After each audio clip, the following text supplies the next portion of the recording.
Bonjour à tous et à toutes. Donc, je suis en présence de Yann Lefebvre dans le cadre de son futur atelier qui aura lieu le 5 mai 2019, dont le thème sera l'élévation des fréquences. En fait, la bonne phrase, c'est « élevons nos fréquences ». C'est ça. Donc voilà, j'ai choisi d'avoir une entrevue avec toi pour que tu puisses nous parler des fréquences, parce que pour bon nombre d'entre nous, ça reste un mot assez inconnu, méconnu plutôt. C'est un thème dont on parle beaucoup en ce moment, les fréquences. Qu'est-ce que le taux vibratoire? En quoi va consister son atelier du 5 mai? Donc il est là, à côté de moi, et il va nous parler plus en détail de cet atelier. Donc, nous t'écoutons, Yann Lefebvre.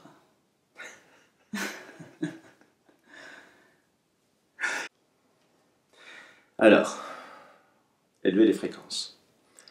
On vit dans un monde de fréquences.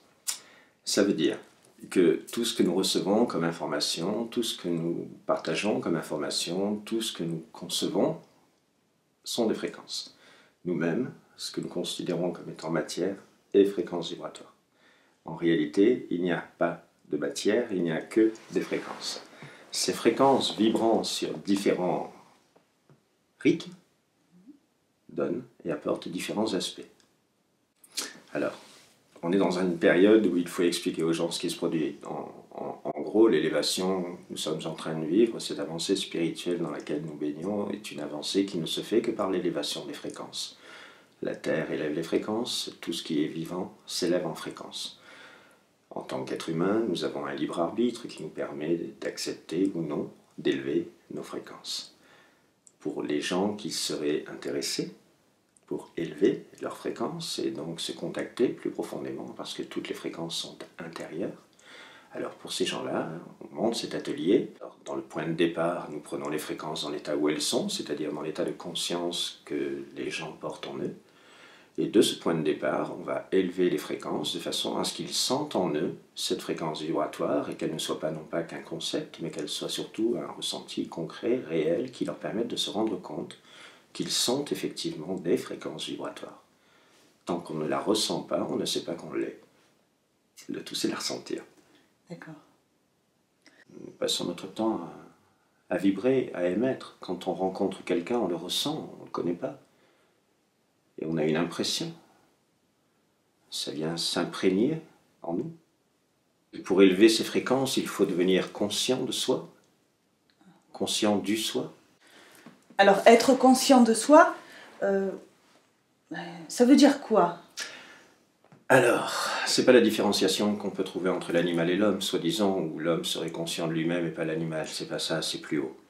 La conscience dont je parle, c'est une conscience qui nous habite, c'est ce que nous sommes à l'état d'être-té, c'est-à-dire que notre résonance profonde appartient à notre niveau de conscience.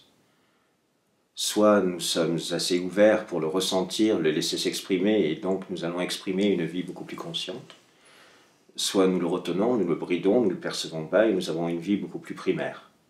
Dans un sens, on vit de la survie, de l'autre côté, on peut rentrer dans l'élévation. L'élévation, c'est quoi? C'est simplement s'aimer suffisamment pour se rendre compte que l'amour est une loi.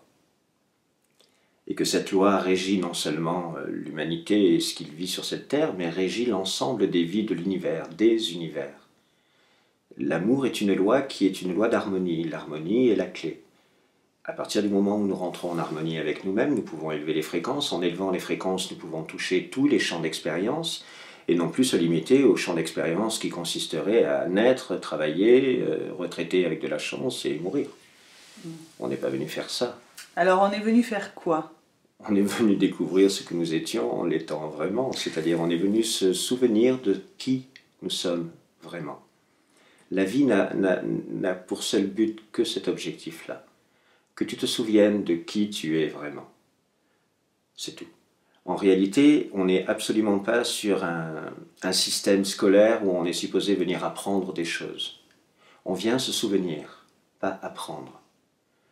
En réalité, les gens vont mettre un certain nombre d'années pour accepter enfin d'être ce qu'ils ont toujours su être. Voire des vies. Oh, plusieurs, dizaines, centaines de vies. peu importe, le nombre de vies n'est pas très important. Ce qui est important, c'est cet instant. Dans l'instant de maintenant, la période, les fréquences vibratoires de la Terre en elle-même, de l'univers, toute cette élévation nous emmène vers ça. Donc on a une facilité assez déconcertante pour pouvoir accélérer les choses et pour pouvoir très vite revenir à soi. C'est vraiment un temps propice à ça. Donc ces ateliers sont des moments de partage, d'échange, interactifs, Oui. très interactifs, où tu n'es pas la seule personne qui va parler et enseigner quelque chose, un savoir. Non. Il n'y a pas d'enseignant. Alors, faut bien comprendre un truc. Maîtriser, ce qu'on appelle un maître, c'est quelqu'un qui est arrivé dans une telle capacité de maîtrise qu'il est en possibilité de guérir et de réaliser n'importe quoi. D'accord? Donc, tant qu'une personne n'est pas en mesure de guérir en un instant quelqu'un, le mot maître est impropre. Nous sommes tous en puissance des maîtres. La question est, est-ce que l'on va s'en souvenir ou est-ce que l'on ne se souvient pas? C'est juste ça. Moi, je ne prétends rien. Je suis sur un chemin, j'y suis consciemment depuis très longtemps. Peut-être que la chance que j'ai eue au départ, c'est de m'en souvenir très tôt. Quoi qu'il en soit, je ne prétends rien du tout qui puisse être d'un ordre ou quelque chose ou quelqu'un puisse être au-dessus de qui que ce soit ou de quoi que ce soit. Ça, il faut vraiment que ce soit très clair parce que le jour où l'élu est là, croyez-moi, on le saura. D'accord? C'est une certitude. Donc, il s'agit simplement de partager l'expérience. Il s'agit simplement de ramener à la normalité humaine. Notre normalité humaine n'est pas du tout la normalité qu'on a envisagée jusque-là. Notre normalité humaine est bien plus vaste que ça. Certains d'entre nous se souviennent de plus de choses que d'autres. Le devoir, quand tu te souviens de quelque chose, c'est de permettre à l'autre de se souvenir aussi. Pas de le faire à sa place, de le faire si lui le demande. Et de l'aider en tout cas à prendre conscience et à avancer sur ce chemin parce que une fois la conscience intégrée, il pourra la transmettre aussi. C'est comme ça que les choses se transmettent. Je fais un chemin personnel, je suis dans un chemin totalement égoïste. En tant que Yann, je ne suis absolument pas intéressant. Mon expérience d'être est intéressante. Intéressante pas pour le monde, elle est intéressante à mes yeux et pour moi. J'ai des objectifs, j'ai défini tout un tas de choses en moi qui me permettent de tenir la barre et d'avancer au fil du temps. L'expérience que je partage, c'est une expérience acquise, ce n'est pas quelque chose d'imaginé. Donc l'acquis fait qu'on a la possibilité de transmettre quelque chose de fondamental. Non pas fondamental parce que rare, mais fondamental parce que important, parce que sans cette transmission, il n'y a pas de prise de conscience. L'être humain doit être conscient, nous sommes des êtres conscients, nous devons vivre consciemment, et les gens ne vivent pas consciemment. D'accord, donc la plupart des personnes ne sont pas suffisamment connectées à cet instant présent, et vivent par exemple soit dans le passé, ou trop dans la projection du futur. C'est même pas eux, ils n'en ont même pas conscience, c'est la pensée qui est réglée comme ça. En définitive, on saute. Ouais. On saute du soir au matin, on saute. Et on évite simplement le seul instant qui soit. Quand tu élèves tes fréquences, en réalité, tu vas rentrer dans un angle de vue qui va être totalement différent. C'est un petit peu comme si tu regardais la vie tout le temps du rez-de-chaussée. D'accord? Imagine que toute ta vie, tu vis au rez-de-chaussée et que tu considères que ce que tu vois par ta fenêtre, c'est la vie. Ok? Donc tu vas avoir une perception de la vie avec les arbres, les voitures garées près de chez toi, peut-être un camion sous ta fenêtre, qui fera que tu ne verras pas grand-chose. Maintenant, imagine que tu élèves les fréquences. Eh bien, tu vas te retrouver, par exemple, à habiter sur le toit de ton immeuble. Alors, quand tu es sur le toit de ton immeuble, tiens, c'est bizarre. D'un coup, la vie n'a plus du tout le même aspect. C'est la même vie. Hein. C'est exactement la même chose. La différence qu'il y a, c'est que ta vision s'ouvre. Et tu repousses tes limitations. Et quand tu repousses tes limitations, tu commences enfin à rentrer dans l'être que tu es. Parce que nous avons été élevés pour être limités, tout en étant fondamentalement totalement illimités. Le but du jeu, c'est de revenir à ce fondamental, à ce que nous sommes vraiment. Et nous sommes tout, sauf des êtres captifs, sauf des êtres limités, sauf des êtres étroits, sauf des êtres méchants. Nous sommes la lumière. Alors, ça peut paraître étrange parce qu'on ne la voit pas beaucoup, mais nous sommes véritablement la lumière. Et il n'y a que quand tu montes sur le toit que tu vois la lumière. Alors, il faut monter sur le toit. Et nous avons tous l'ascenseur. Il y en a qui ont des escaliers, il y en a qui ont l'ascenseur, mais on peut choisir de passer de l'escalier ou de la corde lisse à la corde à nœud, et puis à l'escalier, et puis à l'ascenseur. L'élévation de la conscience, l'élévation des fréquences vibratoires qui permettent ce plan de vue n'est pas quelque chose qui est donné à certains et pas à d'autres. Ce sont juste des choix d'être. Si tu te choisis vraiment, alors tu vas t'aimer. Naturellement, si tu t'aimes, la fréquence monte. Tu vas te mettre à rentrer dans la loi, à devenir la loi, et la loi, c'est l'amour. Si tu n'es plus en tension, tu es dans l'expansion. Si tu es dans l'expansion, c'est juste ta nature, tu n'as rien à faire. Le but du jeu, c'est de dire aux gens, détendez-vous. Tout va bien. Ouvrez. Tout va bien. Respirez. Tout va bien. Alors que dès que vous êtes en apnée, vous êtes en tension, tout va mal. Dès que vous êtes en pression à l'intérieur, vous vous retrouvez en pression à l'extérieur. On n'a pas encore compris qu'il n'y avait rien dehors. Il serait vraiment temps de se rendre compte que tout se passe dedans. Tout part de soi. Tout part et vient vers soi. Tout s'émet du soi et tout va vers le soi.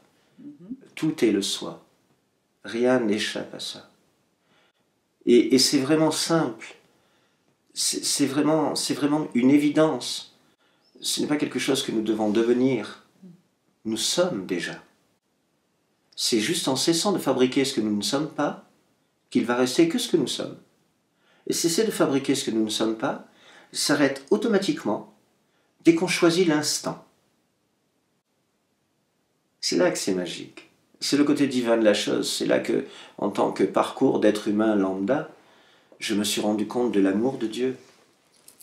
C'est que dès que tu fais le choix, tu as la réponse. Il n'y a pas d'attente.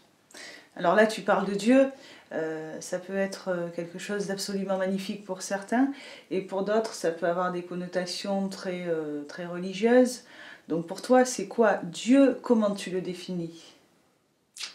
Tout est Dieu. Alors, c'est l'amour, c'est une loi, c'est un principe, c'est une énergie, c'est la source, c'est le commencement, la fin, le milieu, le début, c'est le sans fin. C'est basé sur un principe très simple, mais alors d'une simplicité déconcertante. Tu reçois ce que tu donnes. D'accord? En conscience, avant que tu aies fini de demander, on t'aura donné ce que tu as reçu.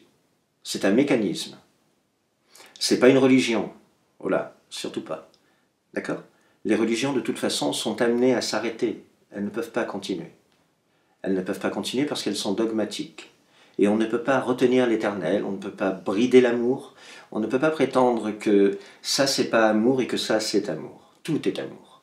Donc tant qu'il y aura des séparations, il n'y aura pas Dieu. Dieu ne peut pas être dans la séparation. Dieu ne se trouve que dans l'union. Alors, c'est quoi Dieu? Mon Dieu, quelle question.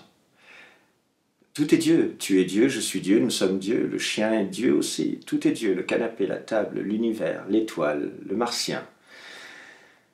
Rien n'échappe à ça. Comment expliquer ça? C'est inexplicable. Oui. Tellement c'est complet. L'unité est Dieu. Voilà. Pour l'être humain, je te dirais que si tu veux vivre Dieu, aime-toi. Parce que quand tu vas t'aimer, tu vas rencontrer cette fréquence où tu vas savoir que tout vient de là. À partir du moment où tu te choisis, tu enclenches ce processus qui te relie à tout. Tant que tu ne te choisis pas, tu te ressens séparé de tout. Alors que fondamentalement, tu ne peux pas l'être. Hein, tu es toujours lié au tout. Mais il n'y a que le choix de soi, que cet amour pour soi, de soi, qui permet de contacter ce tout qui se trouve en nous. Donc d'une certaine manière, en élevant les fréquences, tu grimpes sur l'immeuble. Et on accède à cette forme d'unité. Cette vision s'ouvre. Oui. Et tu te rends compte que tout est là. Que ce que tu percevais auparavant, c'était juste un petit bout du tout. Et que dès que tu te lèves, tu te rends compte que le tout et que tout est partout. Mais ça se produit en toi, jamais en dehors de toi. C'est en soi-disant devenant égoïste que tu peux enfin offrir le meilleur de toi-même aux autres. Tant que tu ne t'aimes pas, tu donnes ton désamour. Tant que tu es en tension, tu offres ta tension. Quoi que tu fasses, tu ne donnes que ce que tu as. C'est une loi. Et l'intérêt, c'est de s'aimer suffisamment pour déborder d'amour et l'offrir au monde. À partir du moment où tu fais ça, tu commences à appliquer la loi. C'est-à-dire que tu commences à te rendre compte que tout est d'une fluidité sans nom, que tout va tout seul, et qu'il suffit simplement de déclencher une intention et de l'attendre pour la voir arriver. Tu n'as rien à faire, juste à être. Merci Yann. C'est tout? D'accord. Okay. Mais de rien. Merci Yann. De rien. De rien.